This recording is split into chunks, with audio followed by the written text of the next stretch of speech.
বাংলাদেশ থেকে নতুন করে আমার একজন আত্মীয় আসছে কারবালায়। আজকে ওনাকে নিয়ে ইমাম হুসাইন রাদিয়াল্লাহু আনহুর রোজা শরীফ জিয়ারত করতে আসলাম। আসসালামু আলাইকুম, কি অবস্থা? সবাই কেমন আছেন? আশা করছি ভালো আছেন।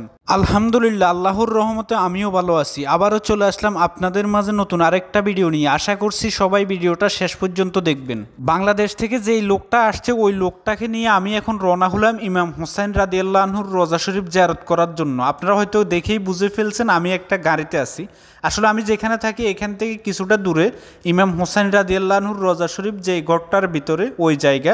ইমাম হুসাইন রাদিয়াল্লাহু আনহুর রোজা শরীফ জিয়ারত করতে যাইতে হলে আমি যেখানে থাকি ওখান থেকে বাংলাদেশি টাকা প্রায় আপ ডাউন 1000 টাকা গাড়ি ভাড়া লাগে। তো আমরা দুইজনে মিলেই রওনা হলাম ইমাম হুসাইন রাদিয়াল্লাহু আনহুর রোজা শরীফ জিয়ারত করতে।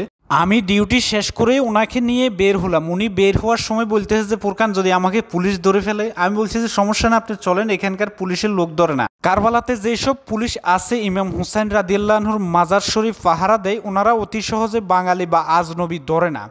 যদি বাইচান্স আপনি যদি কোনো অকারেন্স করেন বা অনিয়ম করেন তাহলে হয়তো চার্জ করে, তখনকার আলাদা হিসাব। এমনি আপনাকে অতি সহজে ধরা হবে না। তার কারণ হলো আমার ব্যক্তিগত অভিজ্ঞতার থেকে বলতেছি।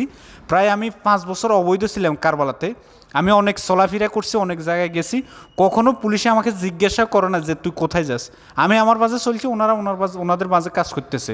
তো আপনারা যারা কারবালাতে থেকে পুলিশের ভয় পান, আপনি যদি কিছুই না করেন আশা করছি অতি সহজে কিছু হবে না। তারপরে আপনার যদি কাগজপত্র না থাকে তাহলে অতি সতর্কর সাথে চলা ভালো। এটাই যাই হোক, আমি অনেক কথা বলতে বলতে ইমাম হুসাইন রাদিয়াল্লাহু আনহুর মাজার যেখানে ওই জায়গাটাই চলে আসছি। এখানে দেখতেছেন আমাদের অনেক পাকিস্তানি ভাইরা চলে আসছে জিয়ারত করার জন্য। অনেকে আছে, পাকিস্তানি না, অনেক দেশের লোক আছে এখানে। এখানকার স্থানীয় চাইতে বাইরের লোক বেশি এখানে। তো আপনি যদি কাউকে জিজ্ঞাসা করেন দেখা গেছে বেশিরভাগ লোকে বলে যে বাইরের থেকে আসছে।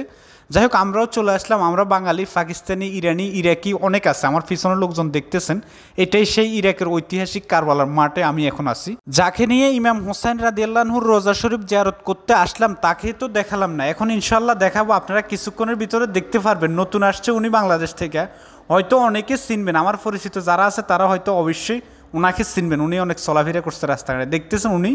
উনি আমার একজন ফুফাতো বোনের জামাই হয়। আমি এর আগে হয়তো একটা ভিডিওতে বলছিলামও। উনি বাংলাদেশ থেকে আসছে প্রায় 1 সপ্তাহ হলো। আসলে ইমাম হুসাইন রাদিয়াল্লাহু আনহুর রোজা শরীফ যেই গড়টার ভিতরে ওই গড়টার ভিতরে ফার্স্ট টাইম আসছে। এর আগে উনি এই গড়টার ভিতরে কখনো আসে নাই। যাক আলহামদুলিল্লাহ, ওনাকে নিয়ে জিয়ারত করা শেষ হলো। আমরা ইনশাল্লাহ কিছুক্ষণের ভিতরে বের হয়ে যাবো। দেখতেছেন উনি কিছুটা ছবি টবি তুলে নিতেছে। আলহামদুলিল্লাহ, আমারও ভালো লাগতেছে। আমি নিজেও জিয়ারত করলাম, ওনাকেও জিয়ারত করালাম ফার্স্ট টাইম। তো যাই হোক, আমরা জিয়ারত করে বের হয়ে গেলাম আমাদের গন্তব্যস্থানে যাওয়ার জন্য।